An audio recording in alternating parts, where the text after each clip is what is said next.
और इसी सूरत हाल पर बात करने के लिए अस्पताल से हमारे साथ नुमाइंदा बोल न्यूज़ मलिक सईद अवान मौजूद हैं। जी मलिक सईद अवान, आगाह कीजिएगा, क्या सूरत हाल है?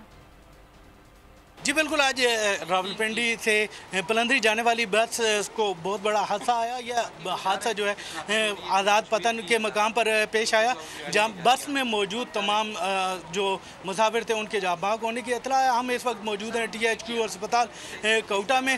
डॉक्टर आमिर शेख साहब से पूछते हैं कि अभी तक उनके पास कितनी डेड बॉडीज़ आ चुकी हैं और क्या सिचुएशन है। डॉक्टर साहब थोड़ा सा बताइएगा। जी सर सुबह 10 बजे इतला मिली थी कि बस का हादसा हुआ है, तो कमिश्नर साहब, डिप्टी कमिश्नर साहब ने एमरजेंसी नाफज करके तमाम डॉक्टर्स को और एमरजेंसी को अलर्ट कर दिया गया था, लेकिन सिर्फ एक हमारे पास ज़ख्मी पहुंच सका। बाकी 23 हमारे पास डेड बॉडीज़ आई हैं, जिनमें से चार ख़वातीन हैं, एक बच्चा है और 19 जो है वो मर्द हैं। इनमें से 14 की आइडेंटिफिकेशन हो चुकी है और उनकी बॉडीज़ हैंड ओवर हो चुकी हैं। बाकी 10 का प्रोसेस पे जारी है। डिप्टी कमिश्नर साहब भी मौजूद हैं हॉस्पिटल के अंदर, असिस्टेंट कमिश्नर भी, तमाम इंतज़ामिया, पुलिस के अफसरान और एम्बुलेंसेस भी आ गई हैं। रेस्क्यू 1122 भी, तो हम तेज़ी से जो है ये तमाम मराहल मुकम्मल हो रहे हैं। जी बिल्कुल, डॉक्टर साहब का यही कहना था कि अब तक 14 मयतों की जो है शनाख्त हो गई है और उनको हैंड ओवर कर दिया गया, जबकि बाकी की शनाख्त। आपका शुक्रिया।